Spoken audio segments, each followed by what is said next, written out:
तो सिंस अब हमने मैट्रिसेस का डेफिनेशन और उसके बेसिक्स देख लिए हैं, तो एक क्वेश्चन कर लेते हैं। तो हमें the question is construct a matrix, construct a let's say 3 by 2 matrix such that जो ए आई जे की वैल्यूज होंगी that will follow 1/2 into 2i - j। तो अब 3/2 मैट्रिक्स है तो सबसे पहले एक 3/2 मैट्रिक्स बना लेते हैं।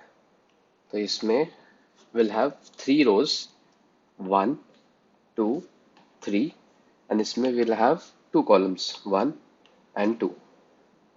तो मैं ये फर्स्ट एलिमेंट से शुरू करता हूँ कि वैल्यूज क्या क्या होंगी। दिस एलिमेंट, इसके लिए मेरे पास आई और जे की वैल्यूज होंगी 1 और 1। तो A11 will be 1/2 into 2 - 1, which comes out to be 1/2। तो this is 1/2। सेकेंड एलिमेंट पे चलते हैं अब, दिस वन। अब इसके लिए मेरे पास आई और जे की वैल्यूज क्या क्या होंगी। A12 के लिए I is 1, so this becomes 2 into 1 minus 2। तो अंदर वाला चीज जीरो हो गया तो पूरी चीज जीरो हो गई। तो A12 is 0। अब आगे बढ़ते हैं थर्ड एलिमेंट पे, विच इज A21, ये वाला एलिमेंट। तो A21 के लिए मेरे पास I की वैल्यूज 2, मतलब 2 इंटू 2, सॉरी, मतलब 2 इंटू 2 माइनस I की J की वैल्यू इज 1। तो this comes out to be 3/2। अब next element is A of 2, 2। वो क्या होगा, A of 2, 2, मतलब ये वाला element.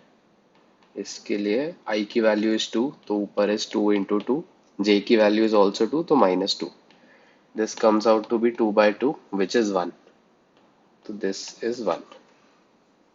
Next element is A of 3, 1, मतलब ये वाला एलिमेंट। इसके लिए आई हैव आई की वैल्यू एज 3, तो 2 इंटू 3 माइनस जे की वैल्यू इज 1। तो this comes out to be 5/2। तो दिस इज 5/2।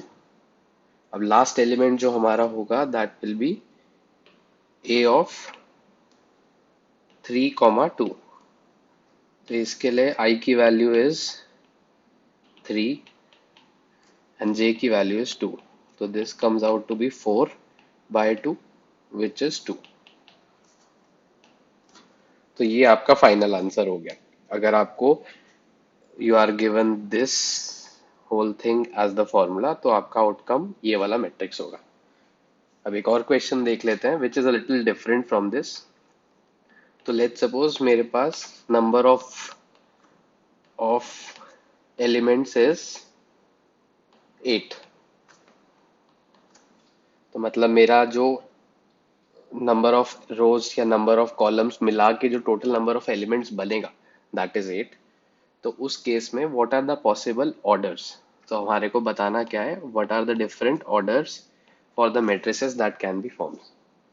इसके लिए अब अगर मैं 8 को उठाऊं, दिस नंबर, अगर मैं इसको सिंपली फैक्टराइज कर लूं तो मेरे पास क्या क्या फैक्टर्स आते हैं।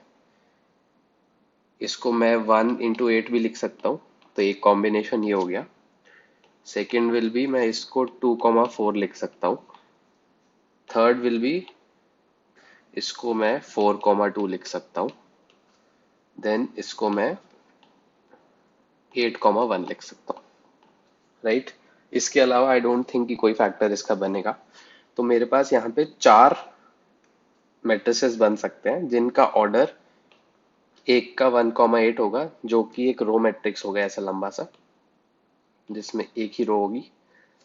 सेकंड एक 2/4 का मैट्रिक्स होगा जिसमें 2 रो होंगे और 4 कॉलम होंगे और 2 रो होंगे। थर्ड विल बी इसका, इसको घुमा देंगे तो एक ऐसा मैट्रिक्स बन जाएगा जिसमें आई विल हैव 4 रोज और 2 कॉलम होंगे यहाँ ऊपर। एंड जो फोर्थ 8, 1 है, दिस ये वाला, ये 8 रोज और एक ही कॉलम, तो ये लंबा सा एक ऐसा मैट्रिक्स बनेगा। This is a column matrix.